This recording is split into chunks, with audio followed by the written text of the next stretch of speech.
That was great. Yes, I get it. Oh, well, with that done, what else are we going to talk about? Well, I think we're done. All right. We're on. I We're have on. that we are being I seen. believe we're actually on. Okay. So sorry about the delay, folks. And welcome to Up Close. I'm Randy Dixon, Artistic Director of Unexpected Productions in Seattle, Washington. And every week in this hour, I talk to someone improv related. And this week, I'm very, very lucky and fortunate to have my friend Rebecca Stockley on from BATS Improv in San Francisco and a lot of other stuff that we'll hopefully touch base on. But thank you so much for agreeing to do this. And before I forget, if you have a question, feel free to put it into the Facebook Live feed. I'll be looking at that and trying to monitor as best I can.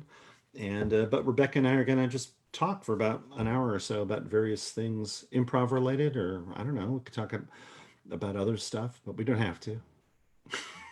I wanted to say thank you so much for having me. When I first learned that UP was doing this, I thought, what a something to do in this time when people are, far and wide and apart from each other, having Right. opportunities to have these conversations. It's very cool. So thank you for including me. Yeah, it's one of the advantages. I mean, if there is an advantage to what's going on now, is we can reach out all around the world and actually connect. I've actually connected with so many people that I usually see once a year or twice a year or whatever, and all of a sudden it's like, oh, every month I'm seeing this person, which is great. And also for us, it's a great, like things like this, a chance to talk to you is a great opportunity also for our students and company members and things to watch. So yeah, so thank Those students and company members. right. And I don't know, probably some relatives probably watching. They might. Anyway, um, and I will plug more about our shows after the interview or towards the end of the interview. But if while you're watching us, you care to make a donation, feel free to make a donation through unexpectedproductions.org. So let's jump in and standard issue question that I ask pretty much everyone, but just your origin story in improv. How did you find improv? What drove you there? How did you get kind of the ball rolling for yourself? Uh, well, I was exposed to improvisation first at, there was a little bit of improv in drama class in high school. But I went to the University of Washington, and my freshman year, I tried out for everything. Everything. And I tried out for a show that was being created through improvisation by, here's a name from the past, Anne Graham.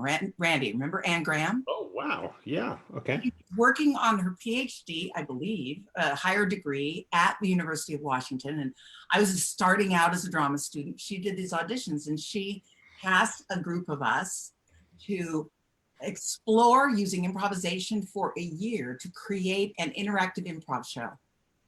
It was long form in 1972. I think we did the show in 1973. Wow. So for a year, we met sometimes more frequently and sometimes less frequently, but for a year, we would meet in the Penthouse Theater, the theater in the Round, in its old location, South Campus, close to the college and pub. And we would do every Vilas Bowen exercise. And so Anne had improvisation for the theater, and we worked through like every game. In addition to that, we would do this this warm-up that was about walking the way somebody else walks. And she was using every cut from Elton John's album. Was the album called Rocket Man, or is it the one that Rocket Man was on? Wow. So we would dance to that because that was the music, right? That was the music of the time. So we would like walk like other people. And several of those people are still, I'm still in touch with them. Some of them, they went on to have careers in the theater or otherwise, and I've completely lost touch with them. But that was 1973, my first improv show. Wow. I was uncomfortable improvising then. I wanted to know my lines, and right, I wanted to know what I was doing. Right. I did scripted theater, I directed, I acted, and it was when I was living in Seattle, and I was in a show, but I had some time, and I ran into a few people who told me that they were doing something called theater sports. Wow. And they were all people that I knew from different places. Like I knew Gretchen Rumbaugh from the Seattle theater scene. I knew Peggy Platt from when she did stand-up down here. We miss you, Peggy. And I knew Rich Hawkins from acting school. Coincidentally, I ran into all three of them, and we did that actor chat. The what have you been doing, and how did you get that audition, and that thing. Who does your headshots? And what have you been doing? Well, I'm doing something called theater sports. And the idea of theater sports sounded terrifying to me because the theater is competitive enough. Right. And I thought it was going to be actors competing. It looks like that if you're not playing the game and know that it's play, you know. So at first the idea just freaked me out a little bit. It wasn't until I saw a show, and you may have been in it, Randy. I don't recall exactly. It was Seattle Comedy Day in the Park in the Civic Center. It was like a stage with a little grassy hill, and Peggy was on stage, and Rich was on stage, and Gretchen was on stage, and I'd had this conversation with all three of them, and they were on stage. The game was, it was chain murder endowments. Some, I think called Clue by some other improv groups. They were doing chain murder. I looked at the stage and thought, I could do that. And that night I went to a workshop. The next night I was in the 5-minute match and I was reading improv. Josh Kondescu gave me a copy of improv to read.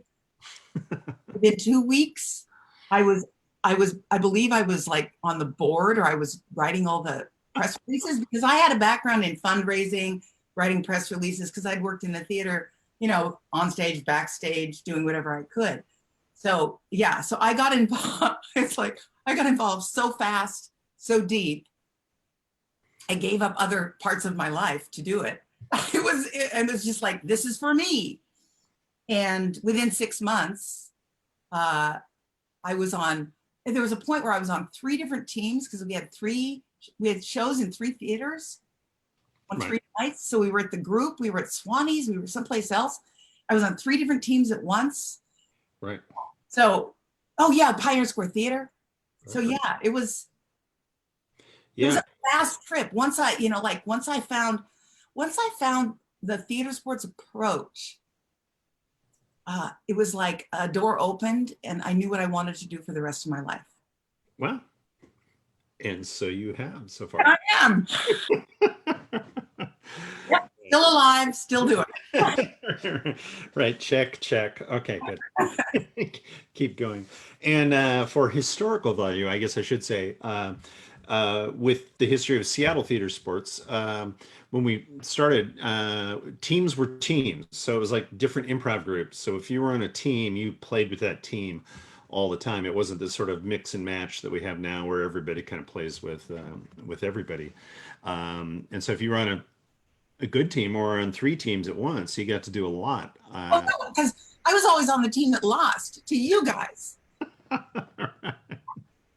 time, I was on this team and we won in a very big way, but the next week I was going to be out of town. So I got a replacement, and the way we played, it was King of the Hill. So whoever won stayed on the team. Right. So that I was out of town because I was teaching a workshop in San Francisco, California. Right. That led to BATS Improv. So I left town. That team, I don't remember the name of it, but it was Paul and Andrew and Bob. And they won for months at 20s. Right. So yeah, I mean, you could play every week, but not be on a winning team, because absolutely. Love handlers and the oxymorons at the group. You guys won. It was King of the Hill. You won for months, right? Yeah. Yeah. Yes. Weird. We did. Yeah. Yeah. It was kind of a weird system, I guess, in hindsight, to kind of go, you could be in a team and just not play for months on end because your team wasn't.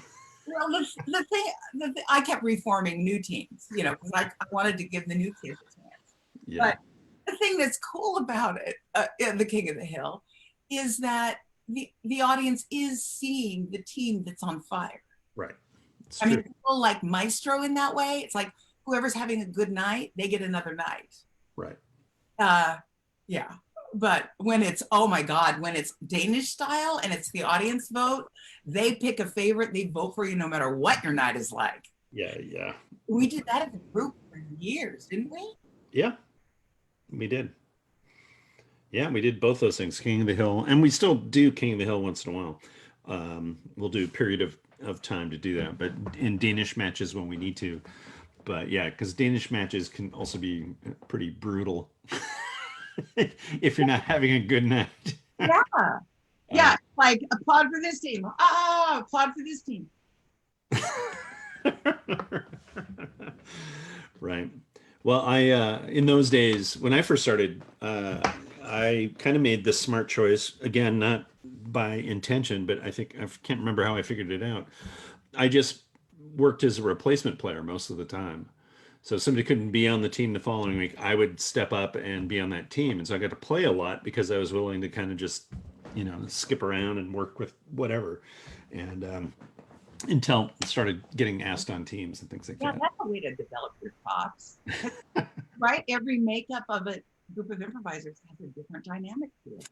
Yeah. Oh, definitely. And and again, as you remember when we started, I mean, they were like improv groups. You rehearsed with your team. You would get together and play games and get to know each other. And so I remember things like one of my first teams was used to meet. Well, Barry Press was on the team, and we used to meet at his house. And so I remember going to Barry's house, and there would be the same six people, and then I wouldn't see people who were doing theater sports, so to speak, Seattle theater sports, for months because they weren't around. But that was also when lots of groups. I mean, theater sports was kind of the bowling night, so it wasn't the thing that everybody was doing on a regular basis. It was this kind of like, oh, you meet with your group, you show up and play with your team, and other than that, you see people but you don't see them that often. But within a couple of years, that's when we ended up getting the company together as all these groups began to implode. Yeah, there was a real shift in the way things were organized. Yeah. About the time Paul and I were leaving, in fact, it was when the shift was happening in like 88, 89. Right. And yeah, the classes we started adding more levels of workshops with more specific approaches to the kinds of things you could study. I think we lost Ross Hall, so the whole just drop in and do whatever Right. model of improv went away. Yeah. Well, and we got Ross Hall from Rich, right? Because he was working with a union. Yeah.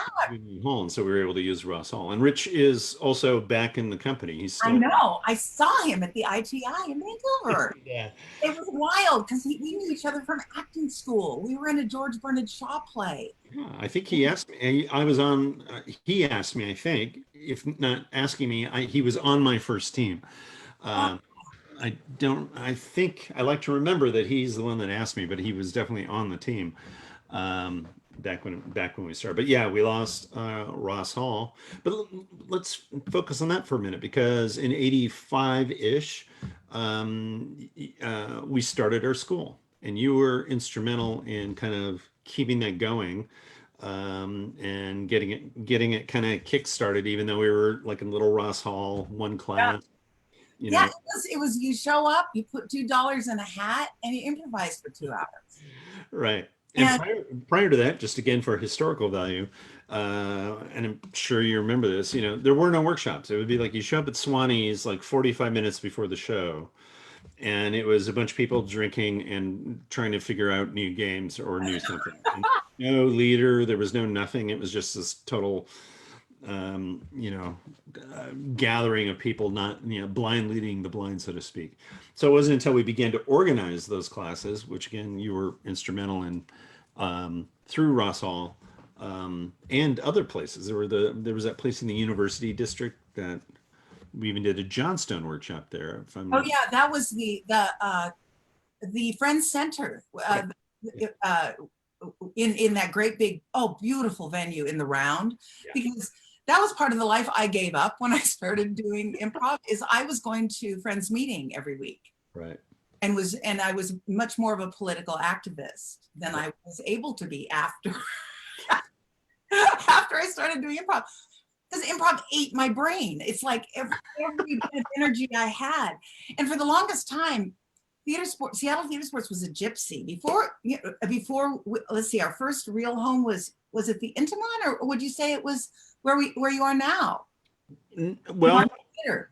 we, wow, I won't go through the entire history of all of our spaces. Basically, we played everywhere. And during the time we played everywhere, I usually had a garbage can full of props and Right. scores and costume pieces in my car. Right. Yeah. I would pull out the garbage can, and somebody would stand with it in front of the doors until the doors opened. Right. Like the group, the show would let out. Huh. Group theater in the University District. It's Yep. now an empty venue, but the show would let out.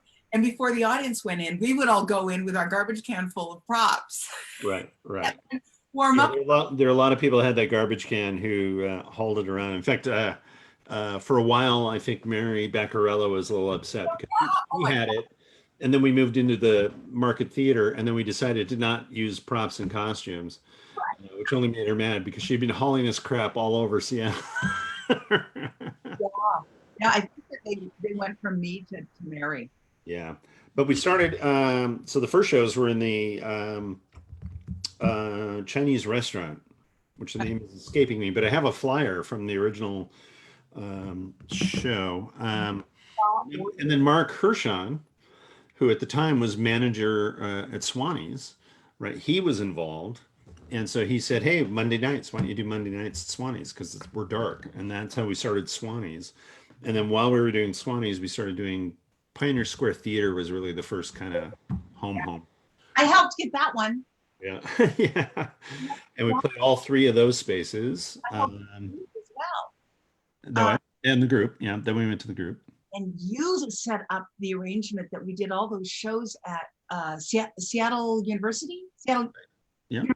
What is it called? The Catholic school? It's Yeah. Gosh. Get all the cobwebs out. Those shows were packed. We performed in their lecture hall. Yeah. Well, when we moved to Intimon, right? I mean, that's one of the reasons why we got the Market Theater, because the Market was looking for something that wasn't a restaurant that could draw people at night. And we were at Intimon filling a 420 seat house 2 nights a week at 11 o'clock at night. And so they were like, hey, maybe we should talk to these guys.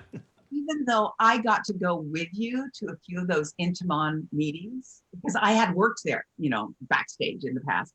So even though I got to go to those meetings with you, Paul and I left town right when like Seattle Theater Sports moved into the Intimon and became Unexpected Productions. Right. We were leaving town. Right. You're getting out. We got out. We were at a little bar called Rapunzel's, where one time he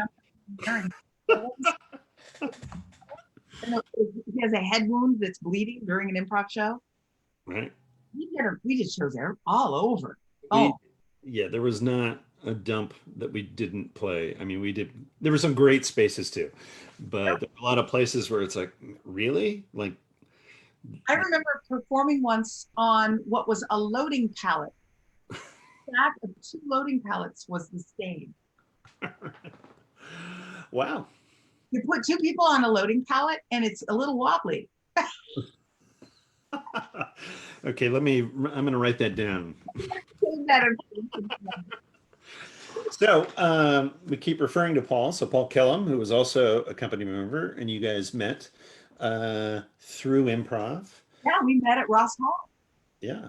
And so, yeah, tell me a little bit more about that part of your life in terms of getting, once you got involved with what became Unexpected Productions at the time was Seattle Theater Sports. What, what one thing led to another kind of thing. Not necessarily with Paul. You can bring in Paul for sure, but just in terms of like your education, your learning, what inspired you, in addition to Paul. I felt like a giant sponge, and you taught some of the workshops. Josh taught some of them. Floyd taught some of them. Barry, Peggy.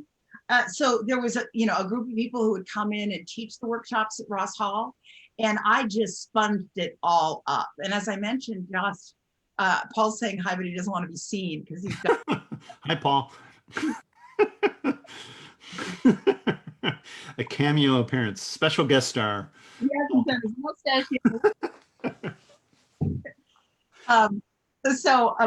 So I had a variety of teachers, but in my very first workshop, Josh had Improv by Keith Johnstone was out of print at the time, and he had one of those slimy copies. Remember the slimy copiers where it was not like, I mean, you make a copy now and it's paper, and it was he was that slimy stuff, and he had one of those of the entire book of improv. If someone had gone to a copy place, probably they used their work copier. There was a lot of that happened. That's and just it's corporate support for the arts. So he said, "I've got a copy of improv. Does anybody want to read it?" After my first workshop, and I said, "I want to read it." So my first copy was this slimy paper, and I literally read the entire thing. I didn't even want to stop. I remember I got to the mask and trance chapter at something like 2 a.m. and couldn't read anymore and fell asleep. And the next day I was taking a Greyhound bus to visit my family up in Bellingham. So I get on the Greyhound with this slimy thing, and I went, okay, I'll try this thing again. And by the time I got to Bellingham, I was in a trance. The mask and trance chapter is wild. Yeah. And I became, it's like on that Greyhound bus ride, I went from being an actor to being an improviser, because it wasn't specifically that chapter, but it was like the whole experience just it hit me. Yeah, it hit me. So recently, Paul and I were on a walk and trying to figure out something we have in common that we didn't already know, which is hard when you've known someone for more than 30 years. And we realized that we had both read improv on a bus. Wow. He was going to Chico from Davis, and I was going to Bellingham from Seattle. So Greyhound bus. So yeah, there's that. But I was just absorbing all the information I could as fast as I could. And because I had taught theater, acting at a couple of theater companies and at Tulane University in New Orleans. So because I had teaching experience, I don't know if I offered or if I was scheduling the workshops and somebody couldn't make it and I went in one day. I don't know what happened, but that was when I started to identify what people were learning, because it was a drop-in. So we would have brand new people all the time. Right. And a combination of brand new people and old timers. And so I went, okay, we need to work on this, and we need to work on this, and we need to work on this, and we need to work. So it was character, environment. Right. Oh boy, character, environment, narrative, right, spontaneity. I think those were the four things. Right. But I identified 4 things. And then after I got to know more of the people in the organization, I would invite people in who were good at a specific task, and we'd rotate through those classes. So you were often my go-to person for narrative. I remember Scott. Oh, what's Scott's last name? Scott Creighton. Yes, Scott Creighton. I brought him in for where. Mm-hmm. And then I was organizing the workshops. So I would go to them and then gather all the stuff you guys were teaching and go, this is mine now. So it was really, for me, it was grad school. I was learning and teaching at the same time, which you do in grad school. Mm-hmm. Yeah. So my improv grad school was what is now Unexpected Productions. And I absorbed like crazy.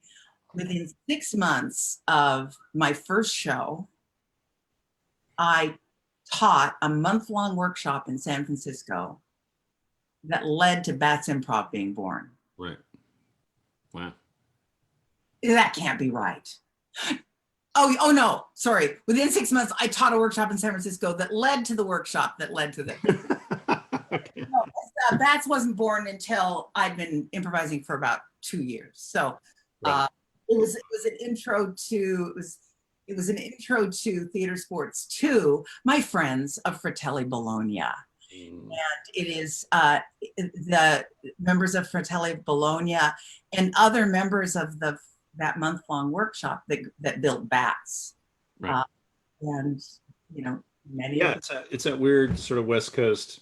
We don't really think about it or talk about it all that much, but think about it, is that the West Coast lineage of you guys going down and BATS ticking off from there, and then Dan and Ellen launching LATS at the time in LA, which is now Improv Theater. So it's sort of like you're the UP kid, and then they're the UP grandkid. yeah, In the West Coast traditions. and you have been able to see a commonality in the approach to improvisation on the West Coast of the United States, and Vancouver has different influences, but Vancouver is similar as well. So all the way to San Diego, we've got these pockets of improv that really have a familiar and common approach. And there are improv groups that are in, like not that far away. Like I was talking with an improviser in Phoenix, Arizona yesterday, and I listed some improv games that I use, and he didn't know any of them. Right. Wow.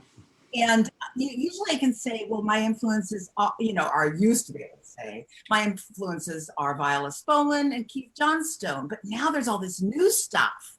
So somebody can be a seasoned improviser, and their first and only exposure was through, the Upright Citizens Brigade. Right. And so they've got a very different approach and a different, different principles even. Right.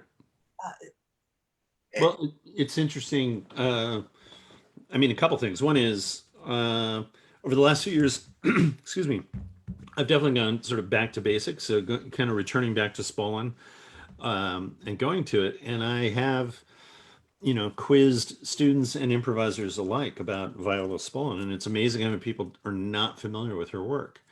And I'm just like, this is like, really? This is like the North American tradition.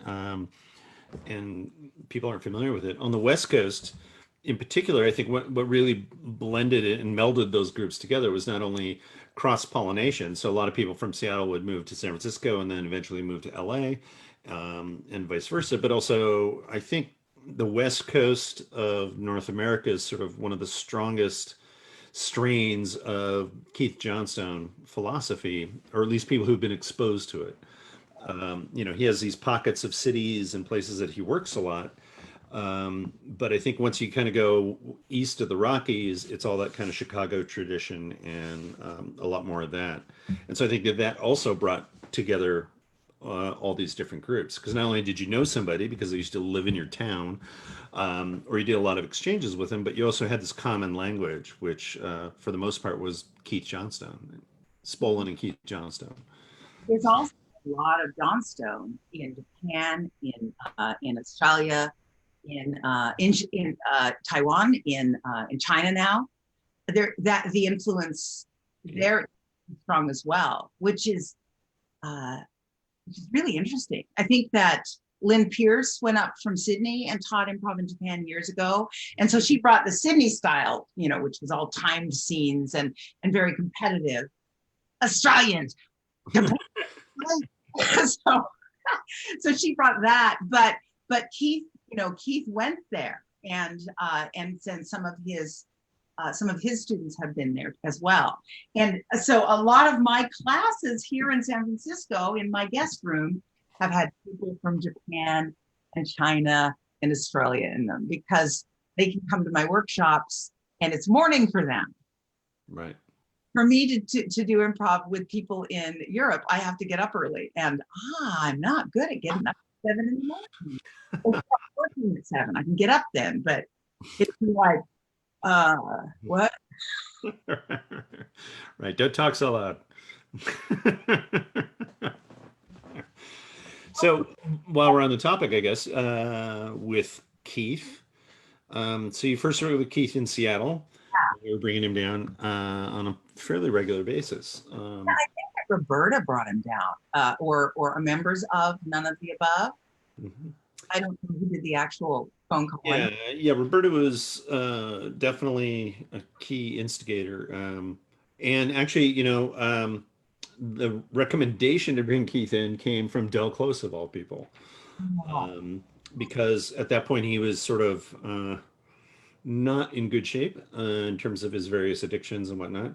But in a moment of clarity, he said, "Well, I just read Improv. You should contact this guy." And then we found out he was in Calgary, which was so close.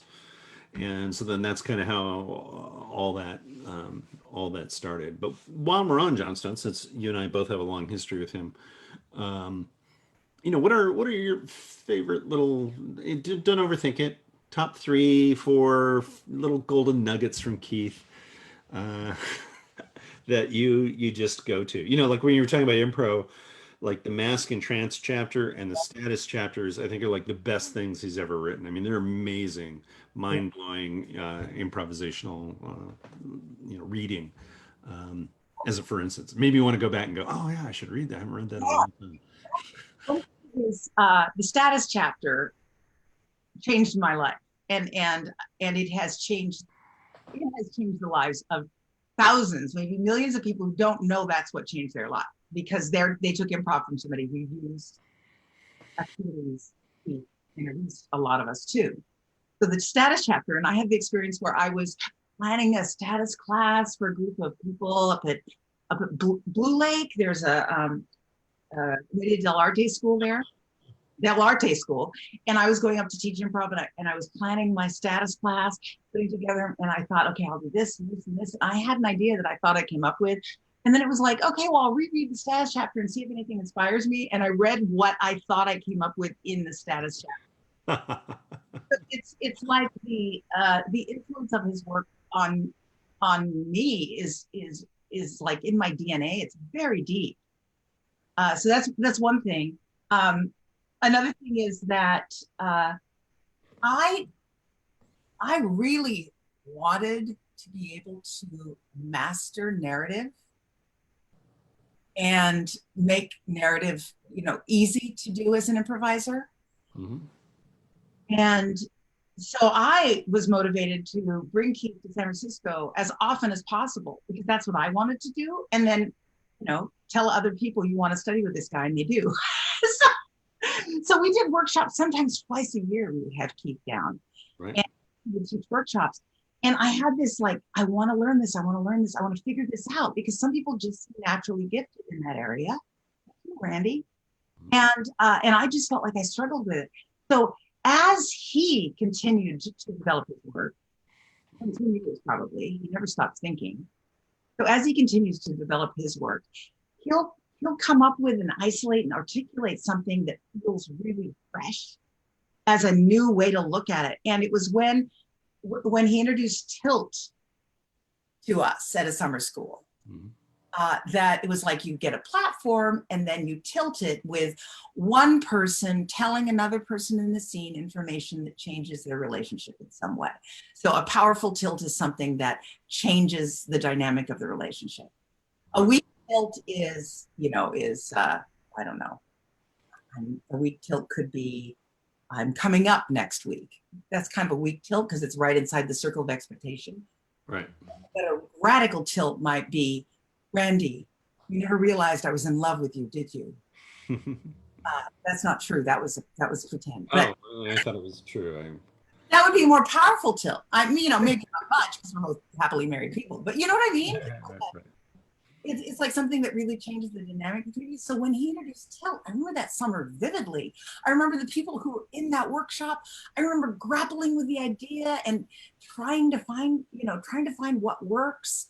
And suddenly I felt like over the course of, maybe it was that summer, maybe it was the next year, I felt like story was something I understood. And, and from your work in narrative, the hero's journey, the platform, tilt, story, adventure, resolution, denouement, that path happens easily if you identify your protagonist and what they want, and then the world changes, an obstacle or the world changes.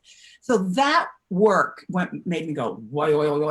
And I continued to be in that place for a while, figuring it out. And the way I figure things out is by teaching them. Right. Also performing it, but teaching them.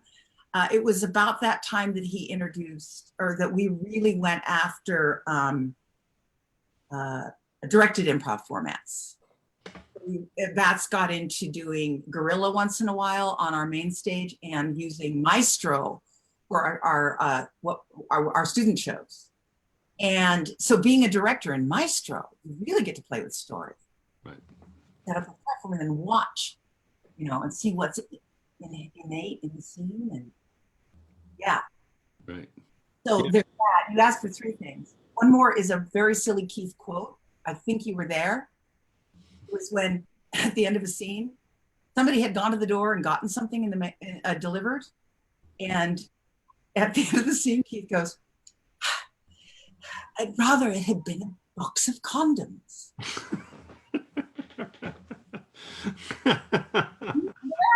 Yes, I do.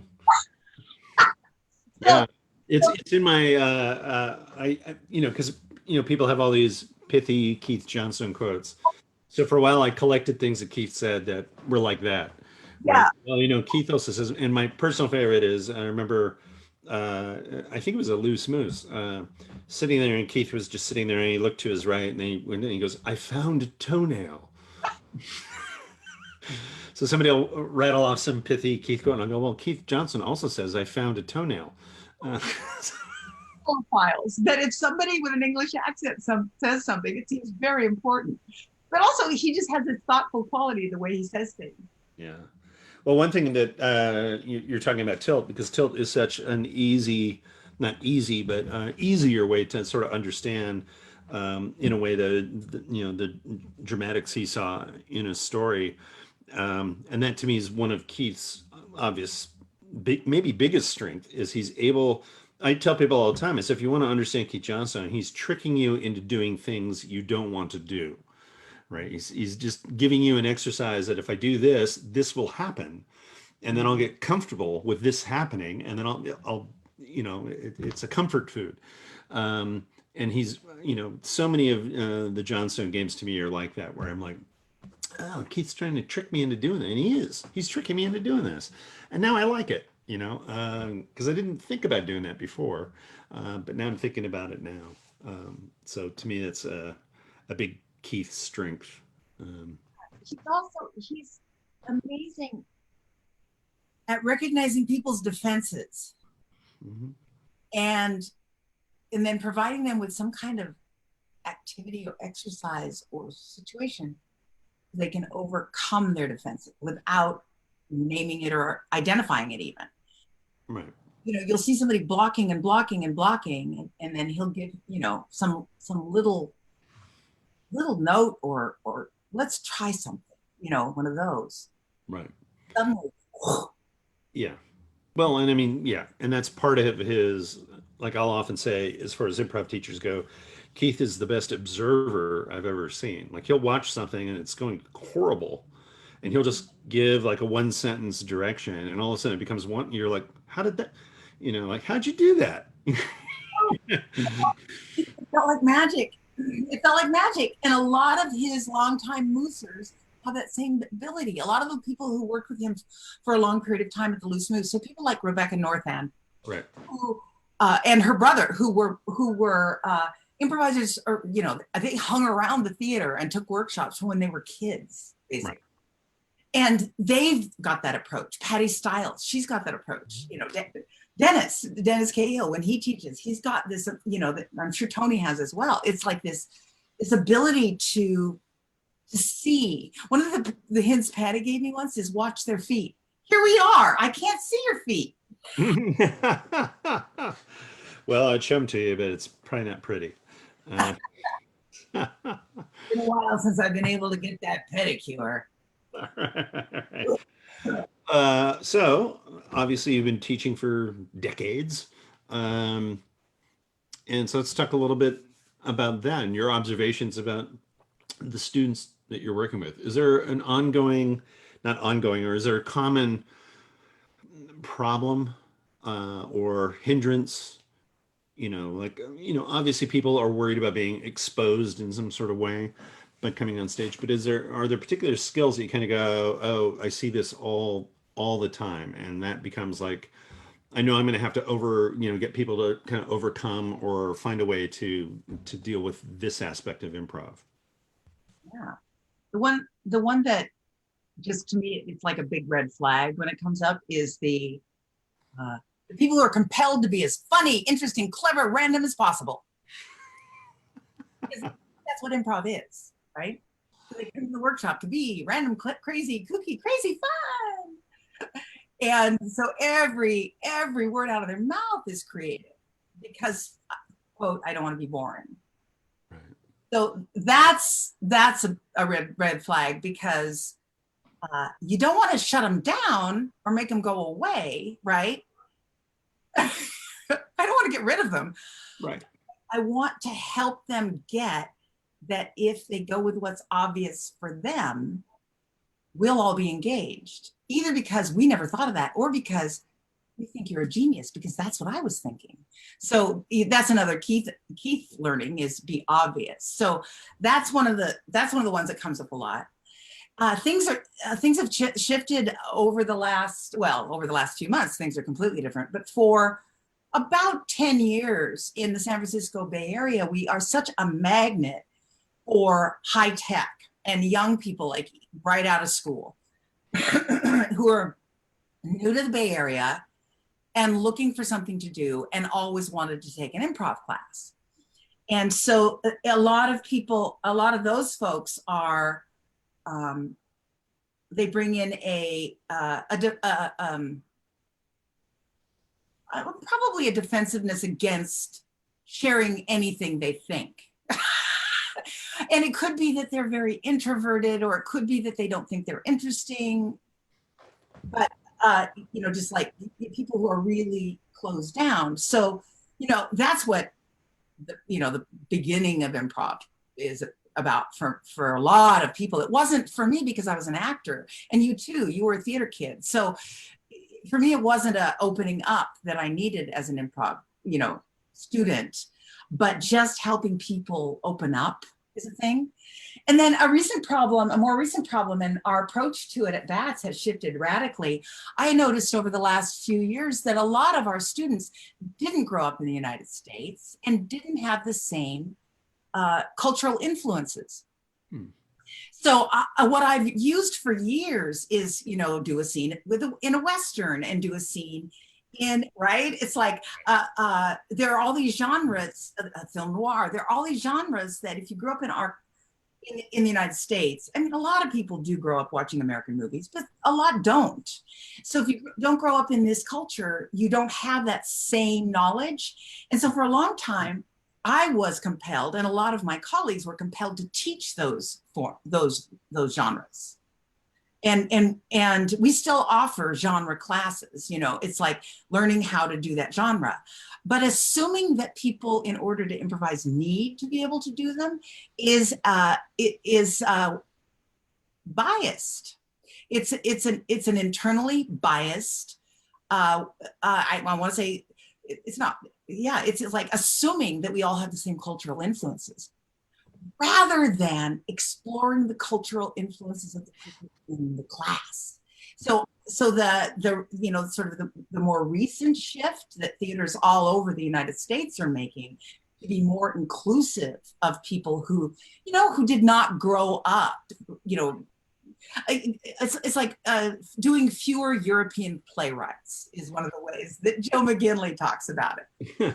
Joe is one of those San Francisco, LA transplants, and our head of school for BATS Improv, which is pretty awesome. So she's in LA working for us, which is cool. But we don't need to make people be like us. And that the shift of, don't be like me, help me understand you is a really different place to be. And it's a great way to learn about different cultures of the world.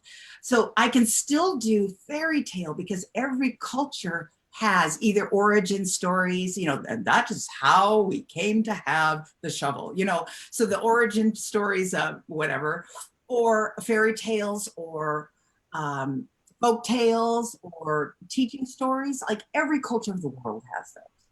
So I can put a couple people in a scene and have them do something with magic, or something with, a story you might read to children, and they can come up with something. But if I say, do a fairy tale to a group of people who grew up, listening to Grimm's fairy tales, right, and being read those stories, we have a bias about what that is. Mm-hmm.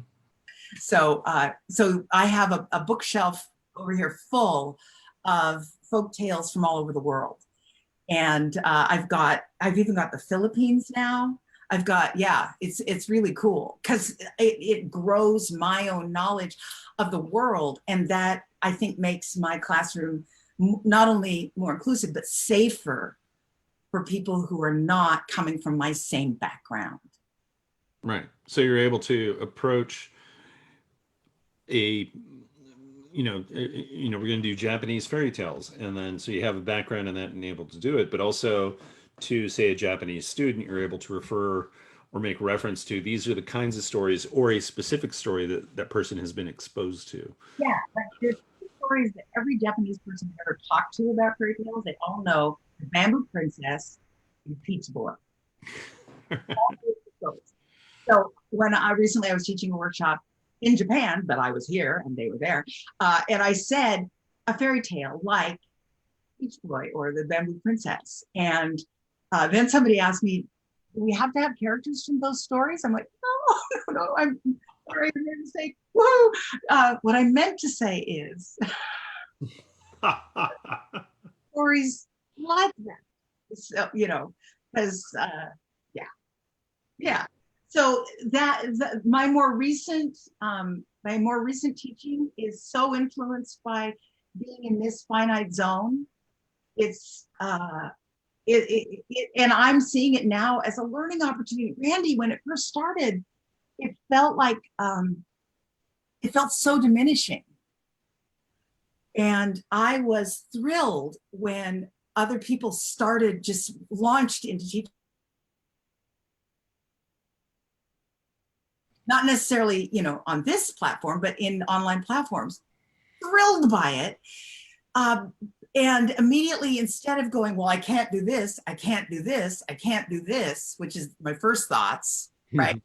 I looked at my typical introduction to improv workshop, and there was nothing on the list that I could do in this realm.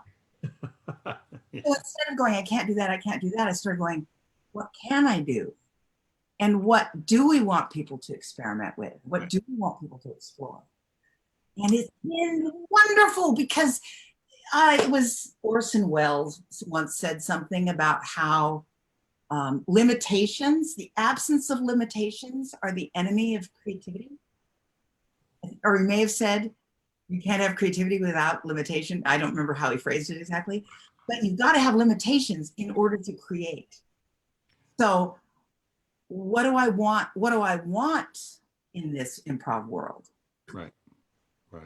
Yeah, it's the positive side, which seems to be what you're saying, I kind of agree with, which is sort of, over accepting the offer, right? It's like, well, this is what I got, because so many improvisers spend a lot of time on stage or in scenes wishing things were different, rather than kind of going, well, this is what's happening, so let's just go with this, is one. But my caveat, and I've had a couple of I've had it come up in a couple of other conversations with people who are teaching online, is I do it. I think I'm improving at it, doing this online, but I just don't get the same amount of enjoyment, obviously, as I get being in the room with students and being able to, have that exchange. And I haven't been able to quite find the proper way to even get near that online. So I can transfer the information and get across the lesson. But I don't know, there's something inside me where I'm kind of like, oh yeah, okay. I know. The lack of engagement, of energy. You can, I think that when somebody has a learning aha moment, that we actually, if we're with them, we actually feel it. Right. And if you only hear it or see it or miss it, if you don't happen to be looking at their little box, you don't know about it. One thing I started doing is opening my classrooms a little early and closing them a little late so that people can have that hangout time. I heard about somebody who makes breakout rooms for after class, and they are called things like the parking lot, the bar, the fill in the blank. So you leave the workshop, and at the end of the workshop, the teacher, instead of saying, bye, I'll see you next week, they say, all right, well, we've got these 3 breakout rooms and you are welcome to go there. We'll keep them open for a half hour. Right. And then people can chat each other and go, you want to go to the bar? You want to go out? I'll walk you to your car. And then people can have hangout time. Right. Huh. Isn't that interesting? I don't remember. I do not know to whom I should attribute that. Somebody is teaching improv in North America, I think. I can't remember who. If you're listening, thank you for that. It's a really cool idea. Yeah, that is. That's great. You've performed in Zoom, right? Yeah. It's I've performed in Zoom and I've seen a lot of performances. And like when I first started, I was watching a bunch of stuff. And actually, I started just in terms of as a director, not watching improv because I was just trying to figure out like, you know, because obviously if I'm watching improv or even theater, so I was watching a lot of dance and stuff like that. But if I was watching theater or improv, then I would kind of want to get judgy about the work or, you know, is it the work that's getting in the way versus like what works and what doesn't work on Zoom. And if I'm watching dance, then I can just totally enjoy or get into the performance and then kind of go, well, that didn't work or that worked, kind of thing. And then I started watching more theater and improv and doing it. And I've yet to really see something that has totally blown me away. And I totally get it, having done it. I So want to tell you guys, I did a show in this room last night. And so this is my prop. A variety of I have pairs of glasses and necklaces and props, costumes hanging, and a variety of hats and wigs, stuffed animals, wow. and my green screen. So this is a mess that I do improv shows in. Right. And I stand when I improvise because seated just isn't awesome. I'll go to Swanee's Comedy Underground. Tell me, Swanee. What's the deal with parking? Right, which is funny because at Swanee's the stage was about the size of one of these boxes. So, but oh my gosh, you're right. Yeah, I did a show last night, and the lack of feedback from the audience, and it's not just laughter or applause. There's something that can happen where you can actually hear an intake of breath sometimes, and the audience can be moved as a group. right. And I know of an improv group in Phoenix that just started doing their shows again live, and the actors are wearing those shields. So they wear masks and shields backstage. They come on stage only in shields. The audience is all masked, and it's a 20% capacity. Right.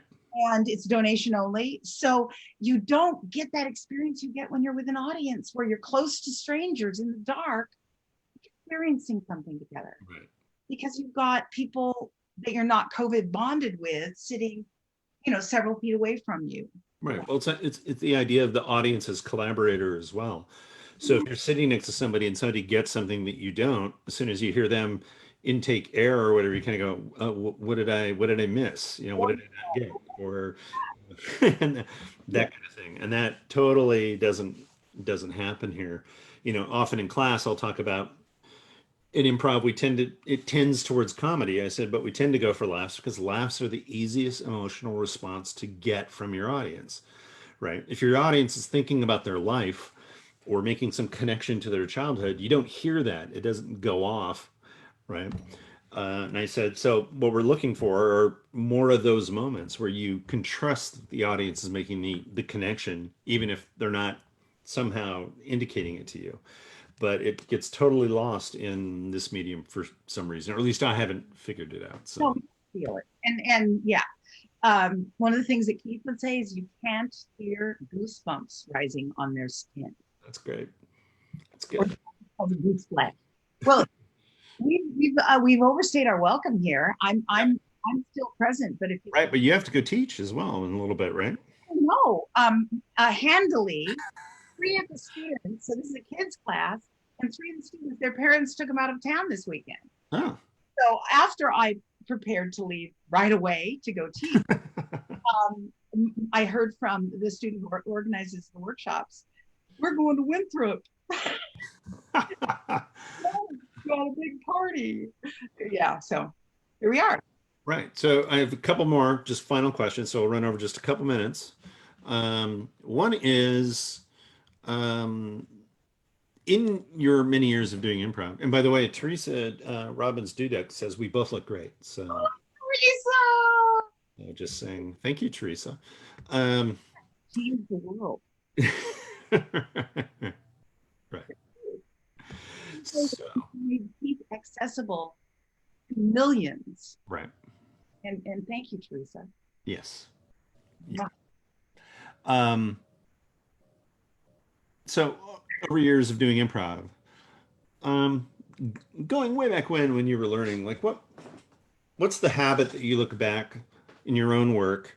So a habit that you did on stage where you look back there and you kind of go, what was I thinking?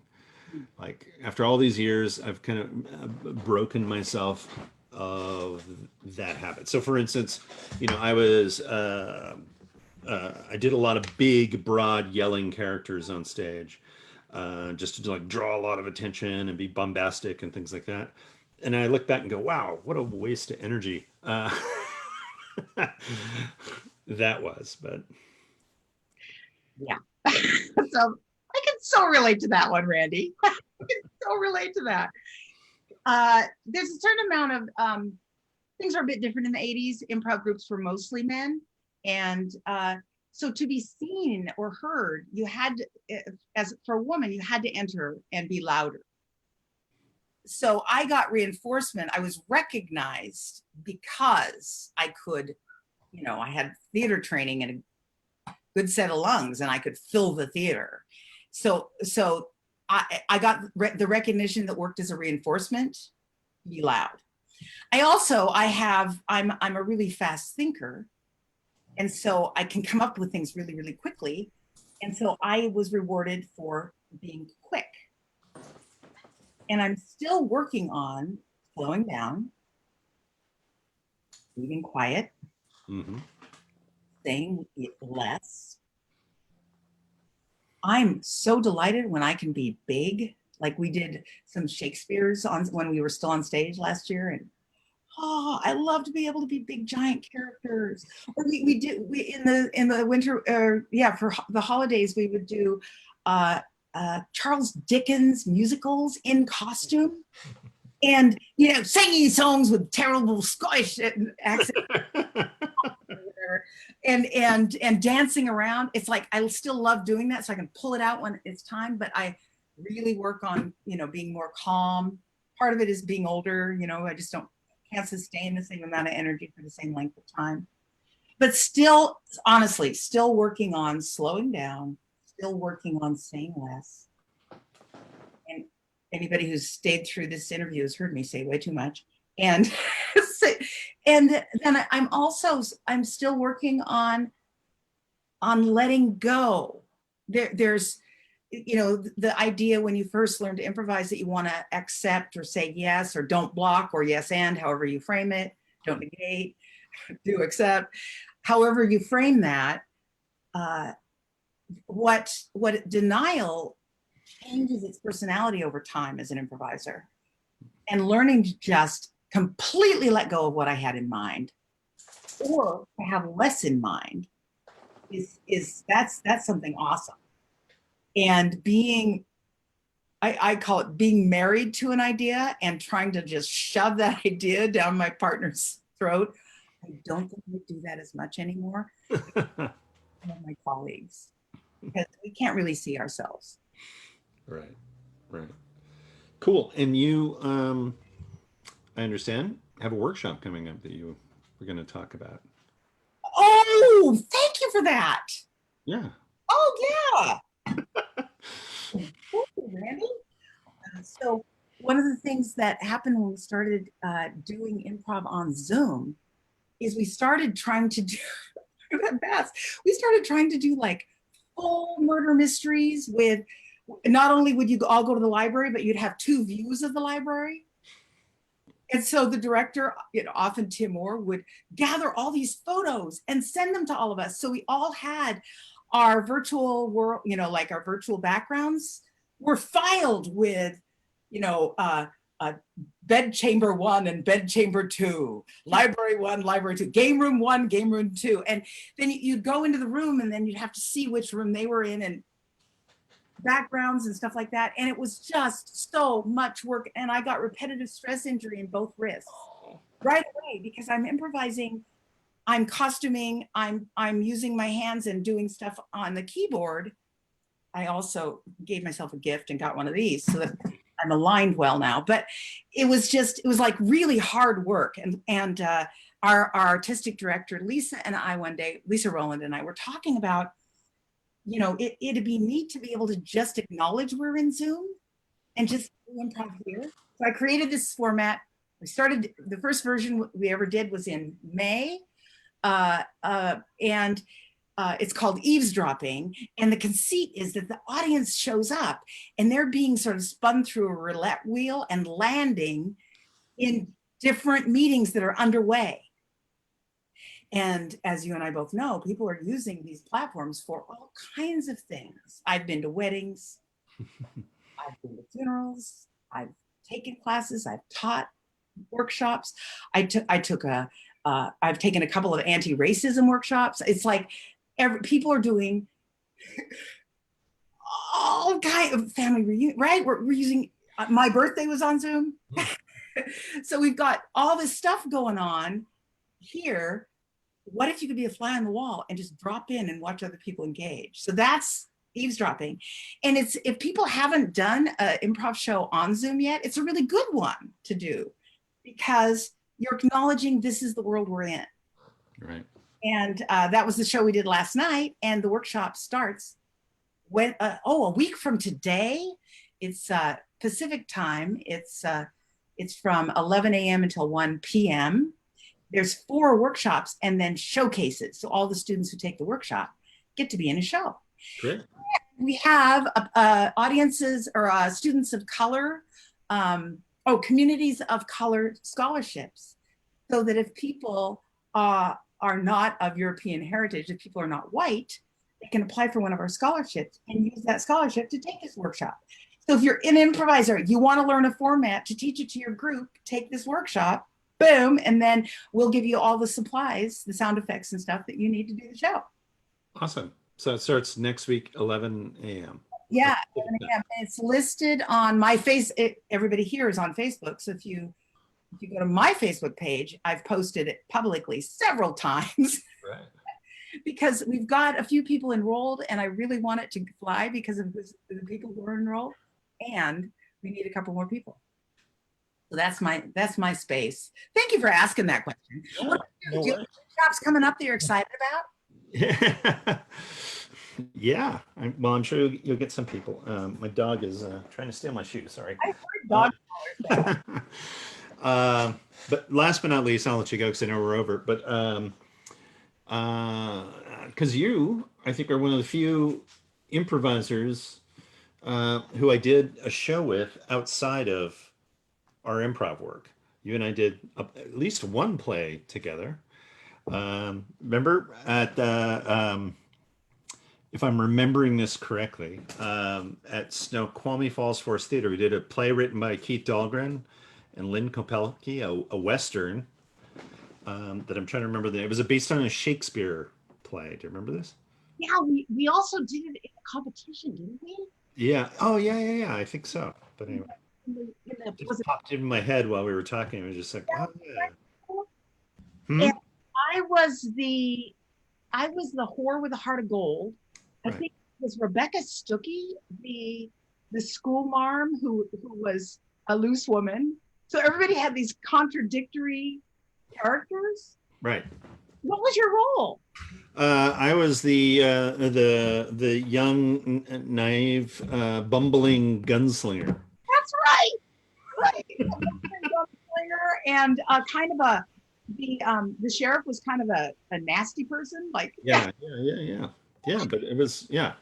But anyway, it just popped in my head. I just thought, I still remember the costume I wore vividly. It made me a pair of bloomers and a corset for that show. yeah. Well, and the theater is still there. It's at Snoqualmie Falls, and again, if you're not from Washington State, it's a beautiful outdoor amphitheater with a view of this beautiful waterfall. To the point that when you're doing the show, you're like, is anybody watching the show? If I was in the audience, I would just be watching the waterfall. Often in the summer when the shows are going on, the water is down to hardly like a trickle. Right. Plunges and makes so much sound in the winter months in the spring. Right. Well, if you come back, we'll revive it somewhere. We'll get Keith on board. For that show, and I think I probably still have them.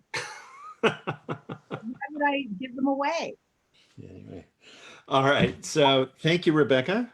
A couple things I need to plug, and then I'm going to come back to Rebecca for a second. We have shows. We're doing 4 shows a week. Wednesday, we have the duo show. Thursday, we're doing Wildcard, which is sort of an open improv, kind of longish format. And then Friday and Saturdays, right now we're doing Campfire, which is where we will be enacting actual experiences with the occult, with ghosts, UFOs, recurring dreams, turning those into brand new campfire stories. And if you're interested, contact me and let me know, and I can send you a submission form, and you can submit your own story to possibly be utilized in the show. And what else? We just started classes, so I think you can probably still enroll. We're 1 week in, so if you're interested in doing that, and we'll have some more specialty classes coming up. And again, thank you so much for watching this. We'll be back next week with another chat at 1. But also, Rebecca, before I guess the last thing I want to do is to thank you for all your work and everything that you've done in the name of improvisation and spreading the word of improvisation, not only in Seattle, San Francisco, but all around the world, and being such a great advocate and supporter of the work. I always know if your name's attached to something, it's going to be something interesting and worthwhile. So thank you. Thank you, Randy. And I can't believe we talked for an hour and we didn't talk about the Applied Improv Network. You got 30 seconds. The only place we've seen each other in the last 20 years is at conferences and the AIN gatherings. So if you use improv offstage and you're not part of AIN, search for it on Facebook. We have a group here. Yeah, and it's a worldwide group, so wherever you are, I'm sure there's other people who are part of the Applied Improv Network. So. You don't need to be where they are. Right? There's people doing open space in Europe at 6 a.m. my time. Yeah. But yeah, okay. All right. Thanks for inviting me, Randy. All right. Take care. Bye. I'll see you guys later.